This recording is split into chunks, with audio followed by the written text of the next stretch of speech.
Hi friends, இன்றைக்கி வந்து டேஸ்டியான போண்டா ரெசிபி பண்ண போகிறோம். அதையும் பச்சை பயிறு வச்சு தான் பண்ண போகிறோம். இந்த பச்சை பயிறு வச்சு ஒரு 15 விதமான ரெசிபிஸ் கண்டிப்பாக பண்ணலாம். அந்தளவுக்கு டேஸ்டியான ரெசிபிஸ் தான் எல்லாமே.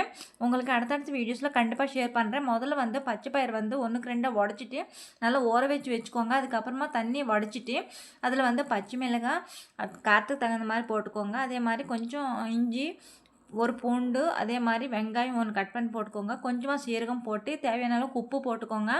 அதுக்கப்புறமா பாருங்கள், இதையும் நல்லா பேஸ்ட்டாக அரைச்சிக்கோங்க. இந்த பேஸ்ட்டு வந்து ரொம்ப பேஸ்ட்டாக பண்ணிடாதுங்க, கொரன்னு இருந்தால் நல்லாயிருக்கும். இது மாதிரி அடுப்பில் வந்து கடாய் வச்சுட்டு அதில் வந்து கொஞ்சம் எண்ணெய் விட்டுக்கோங்க, நீங்கள் ஃப்ரை பண்ணுற அளவுக்கு. அதுக்கப்புறமா இதில் வந்து சின்ன சின்ன போண்டாவை போட்டுக்கோங்க.